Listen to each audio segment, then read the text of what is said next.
नमस्कार विद्यार्थी मित्रांनो, मराठी जी के या आपल्या यूट्यूब चॅनलवरती सर्वांचे स्वागत आहे। तर पहा विद्यार्थी मित्रांनो, आजच्या व्हिडिओमध्ये आपण 15 मार्च या दिवशी झालेल्या पोलीस भरतीचा जो काही पेपर झालेला आहे, तर पेपरामध्ये तुम्हाला पहा चालू घडामोडीवर जेवढे काही प्रश्न हे परीक्षेमध्ये विचारण्यात आले होते, तर ते सर्व प्रश्न आज आपण पहा कव्हर करणार आहोत। हे प्रश्न पहा तुम्हाला येणाऱ्या पोलीस भरतीच्या लेखी परीक्षेसाठी अत्यंत उपयुक्त ठरणारे असतील। तरी तुम्ही चॅनल जर नवीन असाल तर चॅनलला सबस्क्राईब करून ठेवा, कारण तुम्हाला असेच महत्त्वपूर्ण व्हिडिओ नक्कीच बघावयास मिळतील। चला तर मग व्हिडिओला सुरुवात करूया।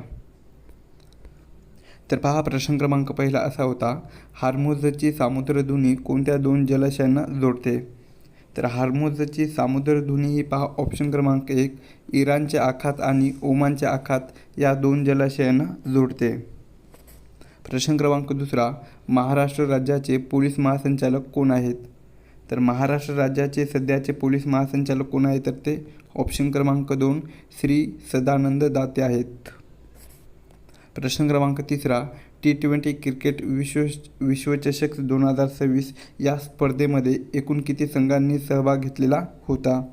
तर ऑप्शन क्रमांक 3 पहा एकूण 20 संघांनी। किती? एकूण 20 संघांनी सहभाग हा घेतलेला होता। प्रश्न क्रमांक चौथा, सध्या म्हणजेच मार्च 2026मध्ये RBIचे गव्हर्नर कोण आहेत? तर कोण आहेत? तर ते ऑप्शन क्रमांक 3 पहा संजय मल्होत्रा हे सध्याचे RBIचे गव्हर्नर आहेत। प्रश्न क्रमांक 5, T20 विश्वचषक सन 2026च्या अंतिम सामन्यातील मॅन ऑफ द मॅचचा मानकरी कोण ठरला?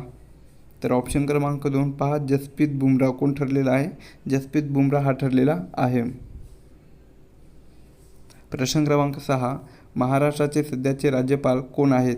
तर महाराष्ट्राचे सध्याचे राज्यपाल कोण आहेत? तर ते ऑप्शन क्रमांक 2 जिष्णुदेव वर्मा कोण आहेत? जिष्णुदेव वर्मा हे आहेत।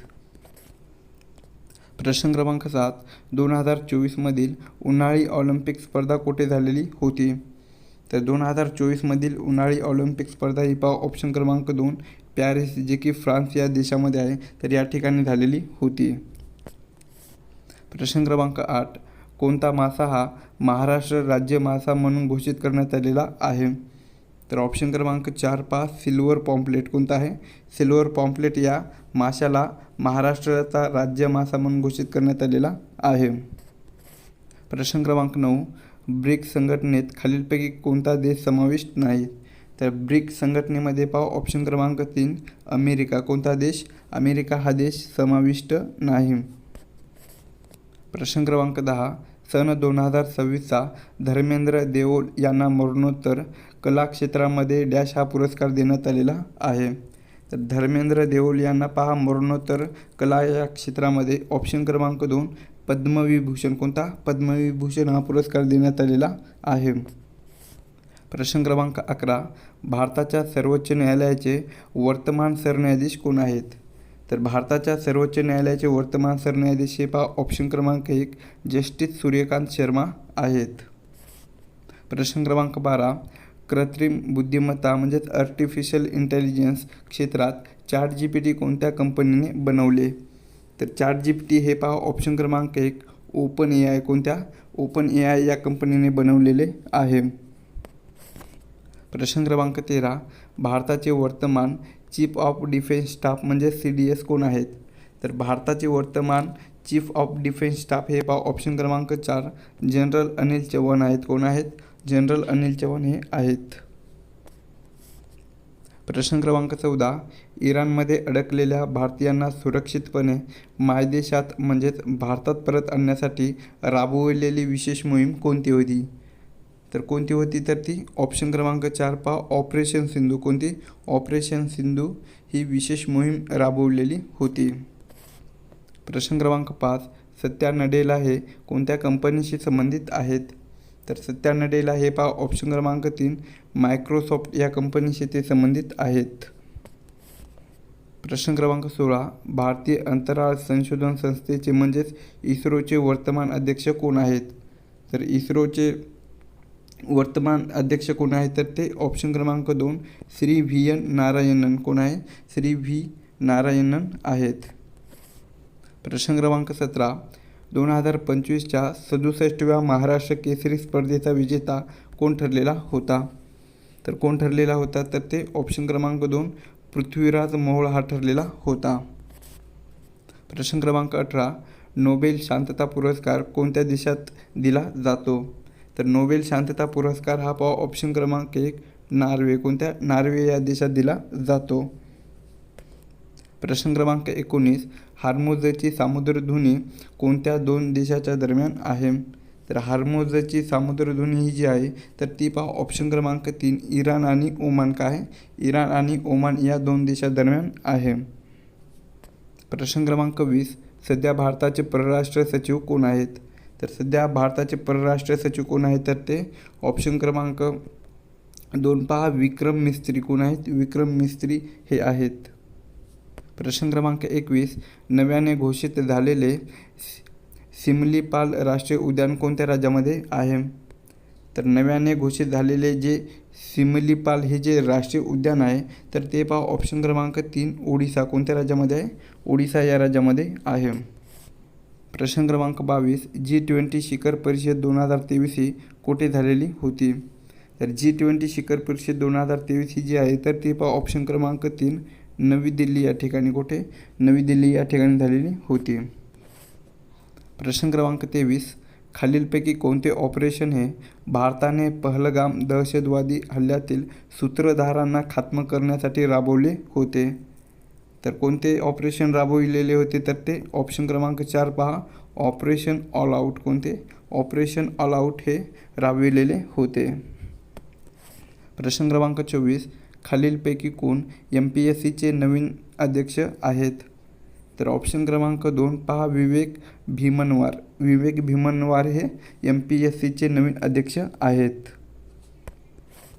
प्रश्न क्रमांक 25 खालीलपैकी कोणाला नोबेल पारितोषिक विजेता भारतीय शास्त्रज्ञ आहे? तर ऑप्शन क्रमांक 1 CV रमन. कोण आहे? CV रमन हा भारतीय शास्त्रज्ञ आहे. प्रश्न क्रमांक 26 मराठी भाषा गौरव दिन कोणत्या तारखेला साजरा केला जातो? तर मराठी भाषा गौरव दिन हा ऑप्शन क्रमांक 4 27 फेब्रुवारी. कोणत्या दिवशी? 27 फेब्रुवारी या दिवशी साजरा केला जातो. प्रश्न क्रमांक 27 भारताचा पहिला बालविवाहमुक्त जिल्हा कोणता आहे? तर भारताचा पहिला बालविवाहमुक्त जिल्हा कोणता आहे तर ते ऑप्शन क्रमांक 3 बालोद आहे, जे की छत्तीसगड या राज्यामध्ये आहे. प्रश्न क्रमांक 28 S-400 ही क्षेपणास्त्र प्रणाली कोणत्या प्रकारातील आहे? तर S-400 ही जी क्षेपणास्त्र प्रणाली आहे तर ती ऑप्शन क्रमांक 4 जमिनीवरून हवेत मारा करणारी या प्रकारातील आहे. प्रश्न क्रमांक 29 इराणची राजधानी डॅश ही आहे? तर इराणची राजधानी कोणती आहे तर ती ऑप्शन क्रमांक 3 तेहरान. कोणती आहे? तेहरान ही आहे. प्रश्न क्रमांक 30 चौथी इंडिया AI इम्पॅक्ट जागतिक समिट सन 2026 डॅश येथे पार पडले? तर कुठे पार पडलेली होती तर ती ऑप्शन क्रमांक 3 दिल्ली. कुठे? दिल्ली या ठिकाणी पार पडलेली होती. प्रश्न क्रमांक 31 भारताने UPI डिजिटल पेमेंट प्रणाली कोणत्या संस्थेने विकसित केलेली आहे? तर कोणत्या संस्थेने विकसित केलेली आहे तर ती ऑप्शन क्रमांक 1 NPCI. कोणत्या? NPCI या संस्थेने विकसित केलेली आहे. प्रश्न क्रमांक 32 पंतप्रधान कार्यालयाचे नवीन नाव काय ठेवण्यात आलेले आहे? तर पंतप्रधान कार्यालयाचे नवीन नाव ऑप्शन क्रमांक 3 सेवा तीर्थ. कोणतं आहे? सेवा तीर्थ हे ठेवण्यात आलेले आहे. प्रश्न क्रमांक 33 खालीलपैकी मध्य प्रदेश राज्यातील व्याघ्र प्रकल्प कोणता? तर कोणता आहे तर ते ऑप्शन क्रमांक 1 बांधवगड. कोणता आहे? बांधवगड हा व्याघ्र प्रकल्प आहे. प्रश्न क्रमांक 34 खालीलपैकी कोणत्या मोठ्या नक्षलवादी नेत्याने महाराष्ट्राचे मुख्यमंत्री श्री देवेंद्र फडणवीस यांच्यासमोर 15 ऑक्टोबर 2025 रोजी गडचिरोली येथे आत्मसमर्पण केलेले होते? तर कोणी केलेले होते तर ते ऑप्शन क्रमांक 2 मल्लूजोगा वेणुगोपाळ उर्फ भूपती यांनी आत्मसमर्पण हे केलेले होते. प्रश्न क्रमांक 35 श्री सत्यनारायण नोवाल यांना नुकताच कोणता राष्ट्रीय पुरस्कार जाहीर झालेला आहे? तर सत्यनारायण नोवाल यांना ऑप्शन क्रमांक 3 पद्मश्री. कोणता? पद्मश्री हा पुरस्कार जाहीर झालेला आहे. प्रश्न क्रमांक 36. महाराष्ट्राच्या मुख्यमंत्री कार्यालयीन सन 2025मध्ये सुरू केलेला 100 व 150 दिवसाचा कार्यक्रम मुख्यत्वे कशासाठी होता? तर कशासाठी होता? तर ते ऑप्शन क्रमांक 1 प्रशासकीय सुधारणा, पारदर्शकता, जबाबदारी आणि लोककेंद्रित कामकाज संस्कृत रुजणे यासाठी होता. प्रश्न क्रमांक 37. भारतातील महारत्न दर्जा प्राप्त कंपन्या कोणत्या आहेत? तर या प्रश्नाचं उत्तर होईल ऑप्शन क्रमांक 4 वरीलपैकी सर्व. म्हणजेच पहिला आहे ONGC, दुसरं आहे BHEL आणि तिसरं आहे IOC. या तिन्ही कंपन्या भारतातील महारत्न दर्जा प्राप्त कंपन्या आहेत. प्रश्न क्रमांक 38. अखिल भारतीय मराठी साहित्य संमेलन 2026 कोठे आयोजित केले होते? तर कोठे आयोजित केलेले होते? तर ते ऑप्शन क्रमांक 1 सातारा या ठिकाणी आयोजित केलेले होते. प्रश्न क्रमांक 39. 2022 साली भारतामध्ये प्रथम कोणत्या देशातून चित्ते आणले गेलेले होते? तर ऑप्शन क्रमांक 2 नामेबिया. कोणत्या? नामेबिया या देशातून चित्ते आणले होते. प्रश्न क्रमांक 40. खालीलपैकी कोणत्या देशाने AI इम्पॅक्ट समिट 2026 आयोजित केले? या प्रश्नाचं उत्तर होईल ऑप्शन क्रमांक 2 भारत. भारत या देशाने AI इम्पॅक्ट समिट 2026 आयोजित केलेले होते. प्रश्न क्रमांक 41. खालीलपैकी कोणता किल्ला हा युनेस्कोच्या जागतिक वारसा स्थळ यादीत समाविष्ट नाही? तर कोणता किल्ला आहे? तर ऑप्शन क्रमांक 4 पुरंदर. पुरंदर हा किल्ला समाविष्ट नाही. प्रश्न क्रमांक 42. खालीलपैकी कोणाला भारताचा राष्ट्रीय जलचर प्राणी म्हणतात? तर ऑप्शन क्रमांक 3 गंगा नदीतील डॉल्फिन याला भारताचा राष्ट्रीय जलचर प्राणी म्हणतात. प्रश्न क्रमांक 43. केंद्र शासनाने मादक पदार्थ नियंत्रण करण्याकरिता 2024मध्ये कोणते मदत पोर्टल सुरू केले? तर ऑप्शन क्रमांक 2 मानस. कोणते? मानस हे पोर्टल सुरू केले होते. प्रश्न क्रमांक 44. पंतप्रधान श्री नरेंद्र मोदी यांना नुकताच द ऑर्डर ऑफ मुबारक अल कबीर हा सर्वोच्च पुरस्कार कोणत्या देशाने दिला? तर कोणत्या देशाने दिलेला होता? तर तो ऑप्शन क्रमांक 2 कुवेत. कुवेत या देशाने दिलेला होता. प्रश्न क्रमांक 45. वर्दीतल्या माणसाच्या नोंदी या पुस्तकाचे लेखक कोण आहेत? तर वर्दीतल्या माणसाच्या नोंदी या पुस्तकाचे लेखक हे ऑप्शन क्रमांक 2 सदानंद दाते आहेत. कोण आहेत? सदानंद दाते आहेत. प्रश्न क्रमांक 46. आंतरराष्ट्रीय योग दिवस कधी साजरा केला जातो? तर ऑप्शन क्रमांक 3 21 जून या दिवशी आंतरराष्ट्रीय योग दिवस साजरा केला जातो. प्रश्न क्रमांक 47. महाराष्ट्रातील कोणत्या खेळाडूने पॅरिस ऑलिम्पिकमध्ये 50 मीटर एअर रायफल प्रकारात कांस्य पदक मिळवलेले होते? तर कोणत्या खेळाडूने? तर ते ऑप्शन क्रमांक 2 स्वप्नील कुसाळे या खेळाडूने कांस्य पदक हे मिळवलेले होते. प्रश्न क्रमांक 48. नवीन फौजदारी कायदे संपूर्ण भारतात केव्हा लागू झाले होते? तर केव्हा लागू झाले होते? तर ते ऑप्शन क्रमांक 1 जुलै 2024 या दिवशी लागू झालेले होते. प्रश्न क्रमांक 49. नुकतेच निधन पावलेले महाराष्ट्र भूषण श्री राम सुतार यांनी खालीलपैकी कोणत्या क्षेत्रात उत्तुंग काम केलेले आहे? तर ऑप्शन क्रमांक 4 पुतळी शिल्पकार. राम सुतार यांनी पुतळी शिल्पकार या क्षेत्रात उत्तुंग काम केलेले आहे. प्रश्न क्रमांक 50. ऑस्कर पुरस्कार अकॅडमी अवॉर्ड स्पर्धेमध्ये यावर्षी भारतातर्फे या चित्रपटाने भाग घेतलेला होता? तर कोणत्या चित्रपटाने भाग घेतलेला होता? तर तो ऑप्शन क्रमांक 1 होमबाउंड. कोणत्या? होमबाउंड या चित्रपटाने भाग घेतलेला होता. प्रश्न क्रमांक 51. खालीलपैकी कोणाच्या जयंतीनिमित्त टपाल विभागाने 5 रुपयाचे टपाल तिकीट 9 जुलै 2025मध्ये जारी केले होते? तर ऑप्शन क्रमांक 4 डॉक्टर श्यामाप्रसाद मुखर्जी. डॉक्टर श्यामाप्रसाद मुखर्जी यांच्या जयंतीनिमित्त जारी केले होते. प्रश्न क्रमांक 52. खालीलपैकी कोणता देश हा G7चे सदस्य नाही? तर कोणता देश नाही? तर ते ऑप्शन क्रमांक 4 चीन हा देश G7चे सदस्य नाही. प्रश्न क्रमांक 53, भारतीय न्याय संहिता या कायद्यांमध्ये खालीलपैकी कोणते कलम हे नव्याने अंतर्भूत केले आहे? तर ऑप्शन क्रमांक 3 पहा, जमावाने केलेली हत्या ही कलम नव्याने अंतर्भूत केलेली आहे. प्रश्न क्रमांक 54 पहा, 2023मध्ये भारताने आदित्य L1 ही मोहीम कशासाठी राबवली? तर आदित्य L1 ही जी मोहीम होती तर ती पहा ऑप्शन क्रमांक 4, सूर्याचा अभ्यास कशासाठी सूर्याचा अभ्यास करण्यासाठी राबवलेली होती.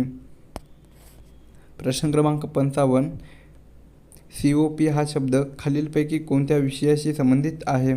तर COP हा जो शब्द आहे तर ते पहा ऑप्शन क्रमांक 2, हवामान बदल परिषद कशासाठी? हवामान बदल परिषद या विषयाशी संबंधित आहे. प्रश्न क्रमांक 56, मुंबई नागपूर या शहरांना जोडणाऱ्या समुद्री महामार्गाची एकूण लांबी किती आहे? तर किती आहे तर ती ऑप्शन क्रमांक 3 पहा, 701 किलोमीटर आहे. किती? एकूण लांबी ही 701 किलोमीटर आहे. प्रश्न क्रमांक 57, जागतिक व्यापार संघटनेचे म्हणजेच WTOचे मुख्यालय खालीलपैकी कोणत्या ठिकाणी आहे? तर जागतिक व्यापार संघटनेचे मुख्यालय हे पहा ऑप्शन क्रमांक 4, जिनेवा जे की स्वित्झर्लंड या ठिकाणी आहे. तर या ठिकाणी मुख्यालय आहे. प्रश्न क्रमांक 58, संकटग्रस्त सापडलेल्या प्राणी आणि वनस्पतीची नोंद ठेवण्यासाठी पुढीलपैकी कोणत्या बुकरचा वापर करतात? तर कोणत्या बुकरचा वापर करतात तर ते ऑप्शन क्रमांक 2, रेड डाटा बुक. कशाचा? रेड डाटा बुक या बुकचा वापर करतात. प्रश्न क्रमांक 59, राष्ट्रीय ग्राहक दिन डॅश या दिवशी साजरा केला जातो? तर राष्ट्रीय ग्राहक दिन हा पहा ऑप्शन क्रमांक 1, 24 डिसेंबर. कोणत्या दिवशी? 24 डिसेंबर या दिवशी तो साजरा केला जातो. प्रश्न क्रमांक 60, भारतातील पहिली उथळ किनारी पाण्यात संचार करणारी युद्धनौका कोणती? तर कोणती युद्धनौका आहे तर ती ऑप्शन क्रमांक 1 पहा, INS अर्नाळा. कोणती आहे? INS अर्नाळा ही युद्धनौका आहे. प्रश्न क्रमांक 61, नुकतेच प्रकाशित झालेले व्हेन इट ऑल बिगन या पुस्तकाचे लेखक कोण आहेत? तर कोण आहेत तर ते ऑप्शन क्रमांक 2 पहा, राकेश मारिया. कोण आहेत? राकेश मारिया आहेत.